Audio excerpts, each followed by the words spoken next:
Catherine Le Matin. Voici le Doc Mayou. Bonjour, Dr Mayou. Catherine, je crois que tu t'es ennuyée de moi. Raphaël, Serge, bon Claude. matin. Est-ce que vous vous êtes ennuyé, vous? Avant l'émission, peut-être, là, moins, hein, vu qu'on va parler d'armes à feu. On n'est jamais d'accord là-dessus. Mais oui, je me suis ennuyée pour vrai. Oh oui, j'ai cette impression-là parce que je t'écoutais, là, dans tous ces méandres. Oui. Oui, c'est parce que ça a l'air Alors, que vous avez je donné t'écoute, une Catherine. note parfaite hier à Robert. Fait que pour moi, vous me donnerez pas une note parfaite. Non, c'est parce que je veux juste savoir votre vision Oui. des choses. Moi, je trouve ça, je sais que vous n'aimez pas ça quand je dis que je suis inquiète, là. Moi, ça m'inquiète de voir le nombre de fusillades qui survient aux États-Unis, particulièrement dans les écoles. Moi, d'apprendre qu'après 45 jours, il y en a 18 dans des écoles, je trouve ça inquiétant. Je sais pas ce qu'on s'en va avec ça. Les États-Unis, le pays occidental où le taux d'armes en circulation est le plus élevé, 85 armes pour 100 habitants. Moi, Dr Mayou, je trouve qu'il y a quelque chose à faire. C'est pas normal qu'il y ait autant de monde qui se retrouve avec des armes semi-automatiques puis qui débarquent dans des écoles. Mais écoutez, je vous écoute là-dessus. Je sais qu'on n'est pas d'accord. Oui, ce que j'aime, moi, c'est ta sensibilité à ce qui se passe aux États-Unis et ton émotivité, et le peu de sensibilité et d'émotivité au Canada hors Québec. Qu'est-ce que vous voulez dire? Puis tu reflètes beaucoup de monde, beaucoup de Québécois. C'est pas un reproche que je te fais, là.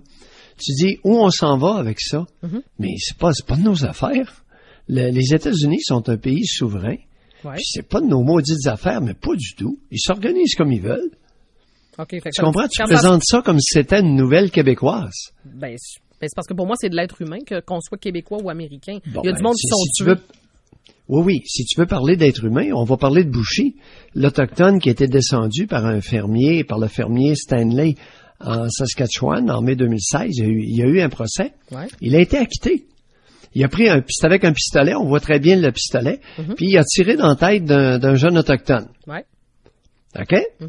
Et là, veux-tu pas que, moi, si j'avais été inquiet ce matin, là, je serais bien plus inquiet de ça que des fusillades aux États-Unis. Ah oui? Parce que, ben oui, Judy, la ministre de la Justice, qui, soit dit en passant, est pas une grande brillante, a accordé de nombreuses entrevues à CBC. Puis il y a Jack Singh, le chef du parti, le nouveau Parti démocratique, NPD fédéral, qui se sont fait aller le clapet avec Justin et qui ont remis en question l'acquittement du fermier Stanley par un jury de 12 personnes composé de 7 femmes et 5 hommes. OK. Et, écoute, il y a 3-4 crackpots à Ottawa qui sont en train de vouloir virer à l'envers le système de justice canadien. Catherine, je pense que je te suggère de regarder, jeter un œil de ce côté-là, là. Ben oui, ben on en parle dans l'actualité, mais moi, ce matin, si je veux être honnête, c'est pas ce qui me... Je comprends, je dis pas que le sujet Oui, est pas mais important. ce qui m'inquiète le plus, moi, c'est ce qui se passe dans le Canada hors Québec, là, à l'heure actuelle, là. OK, ben vous avez le droit, mais... Suite est relié aux armes à feu. Ouais, OK. Alors, l'Autochtone Bouchy était descendu d'une balle dans la tête tirée par un pistolet.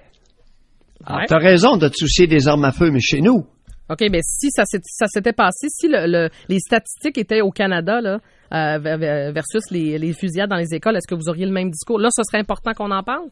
Ce serait plus inquiétant? Ouais, mais c'est pas nous autres, ça. Mais qu'est-ce que ça veut dire que c'est pas nous autres? Mais quand ça se passe pas chez nous, on n'en parle pas? Oui, mais j'aimerais bien qu'on parle d'abord de ce qui se passe chez nous. Mais parce que Dr Mayou, on peut pas hier comparer matin, les deux, là. Le nombre de victimes n'est pas le même. C'est une fusillade, c'est une tragédie, là. Que ça se passe au Yémen ou aux États-Unis ou chez nous, à Val-d'Or, la situation reste alarmante. Bon, regarde, la différence importante qu'il y a entre les États-Unis et le Canada, c'est le traitement des personnes mentalement atteintes. Alors, le Canada a comme tradition d'intervenir beaucoup plus, il y a plus de services, il y a plus de soins aux personnes mentalement atteintes.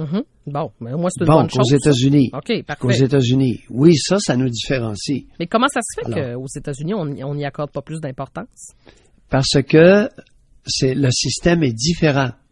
Et les personnes mentalement atteintes aux États-Unis, généralement, ont peu ou pas d'argent pour se faire soigner. Donc, on prend souvent des médecins étrangers qui parlent à peine l'anglais dans les hôpitaux d'État pour recueillir et traiter les patients mentalement atteints qui y sont amenés. Alors, c'est pas la même qualité moyenne de soins psychiatriques qu'ici au Canada. On a cette chance-là dans notre pays d'avoir instauré un système qui est beaucoup plus accueillant et je dirais pas plus efficace, mais plus accueillant. Mais attendez, là, c'est gros ce que vous venez de nous dire. Vous êtes en train de me dire qu'aux États-Unis, dans plusieurs grands hôpitaux, les médecins qu'on engage, soit les psychiatres ou des gens qui travaillent avec des gens atteints de maladies mentales, ne sont pas aussi bons que chez nous? Ben, c'est définitif. Moi, j'ai étudié à McGill, j'ai fait ma résidence à McGill avec des résidents américains. Puis c'est eux qui me racontaient ça. Alors, la qualité des soins moyens aux États-Unis, et il y a aussi une question d'argent, mais il y a une question d'organisation. C'est qu'aux États-Unis, la maladie psychiatrique, elle passe loin en dernier après énormément de choses. Ben ici aussi, là, par exemple, quand on regarde ça. Disons que c'est pas le Mexique, là. Puis d'ailleurs, si on veut s'émoustiller, là, au niveau des taux d'assassinat par habitant, le premier, c'est le Salvador et le Honduras en deuxième. Et en quatrième ou cinquième, tu as le Venezuela. Oui. Alors, c'est pas les États-Unis, là. Non. Tu comprends? C'est important de relativiser. Oui, attendez, là. Et l'individu, tout à l'heure, qui est intervenu en ondes, a parlé de 200 millions aux États-Unis. Ils sont 330 millions. Alors, c'est 10 fois plus que la population canadienne. Oui. Ça, je veux bien. Ils sont au-delà de 330 millions d'habitants. Oui. C'est énormément de monde. C'est beaucoup de monde. Et oui, il y a des tueries à l'occasion. Docteur Mayou. C'est loin d'être le taux d'assassinat du Salvador, du Honduras et du Venezuela. Docteur Mayou, attendez, là. Tantôt, je vous ai parlé juste des fusillades dans les écoles. C'est pas une à l'occasion, c'est 18 fusillades en 45 jours depuis le début de l'année 2018. Oui, ben, parce que la raison est très simple. Oui. C'est pas ça. Ben, c'est pas ça. Catherine, oui, c'est ça un peu, là. Catherine. Oui. C'est que le problème, c'est que lorsqu'il y a un jeune, la schizophrénie, ça commence à 17 ans. La schizophrénie débute généralement à 17, 18 ans. OK, parfait. Est-ce qu'on pourrait en tenir compte un peu? Ben oui, la schizophrénie, c'est une maladie qui peut vous rendre paranoïaque. Oui. Hein? Qui peut vous faire délirer, percevoir des dangers où il n'y en a pas, qui vous invite à vous armer de différentes façons. Mm-hmm. OK, oui, mais une fois que ça alors, c'est dit... on est beaucoup plus sensible, on amène beaucoup plus facilement les familles. C'est sociétal, ça, la sensibilité à la maladie mentale, chez les jeunes adultes atteints. OK, mais où vous voulez en venir avec ça? C'est qu'aux États-Unis, dans les écoles, quand il y a quelqu'un qui est en train de développer une psychose, ça va prendre du temps avant qu'il soit amené dans des services psychiatriques. Il faut commettre un crime ou quelque chose. Il y a une espèce d'indifférence beaucoup plus grande aux États-Unis qu'au Canada. Ça, c'est ce qu'on vous a raconté. Au Mexique. Oui, mais là, au Mexique, c'est encore bien pire, là. Oui, mais là, attendez, là. Parce qu'au Mexique, je serais curieuse de voir, si on sortait des statistiques au Mexique dans les fusillades dans les écoles, est-ce qu'il y en a autant? Il y a une problématique aux États-Unis qui est à ce niveau-là, Dr Mayou. Les jeunes ciblent les écoles. Je vous répète, 18 en 45 jours, je trouve ça pas mal, moi. Oui, parce que les individus qui sont troublés, on les sac dehors de l'école au lieu de les faire soigner. Mais alors, lorsqu'on en a un, il faut en prendre soin comme il faut parce qu'il peut causer des ravages. C'est ça mon point. Ça reflète tout simplement la nonchalance, l'indifférence sociétale face à des jeunes qui débutent des psychoses. Ce qui veut dire, donc, le point positif de ça, c'est que chez nous, au Canada et au Québec, on s'occupe mieux de nos psychiatrisés qu'aux États-Unis. Définitivement. C'est pas parfait, mais un maudit bout. OK. Ben, au moins, on peut se réjouir de ça. OK. C'est surtout ça la problématique? Oui. OK. Le problème pour ce qui est des armes à feu, ben là, ça, c'est une autre affaire. Et surveillons ça, parce que ça peut amener à des méchants dérapages. Alors là, t'as la ministre de la Justice et puis le chef du NPD, là, c'est en train de... Écoute, c'est assez incroyable, là. OK. Bon, on aura l'occasion de s'en reparler. OK, Dr Mayou, on s'arrête là-dessus. On vous retrouve à 9h05 avec Robert pour la commission. À tantôt. Hey, Catherine? Oui. Catherine, Raphaël, oui, vous avez tout à fait raison, là. L'histoire de nous, les hommes, c'est pas un groupe homogène, là. Alors, il y a certaines études qui sont biaisées parce qu'il y a des agendas très particuliers. Alors, ce n'est pas parce qu'un phénomène a été étudié que le résultat est respectable. Là. Ouais, c'est parce que dans l'étude de Raphaël, moi, c'est la définition de la virilité. Vous nous l'avez souvent expliqué. Un homme viril, c'est pas un homme... comment je dirais?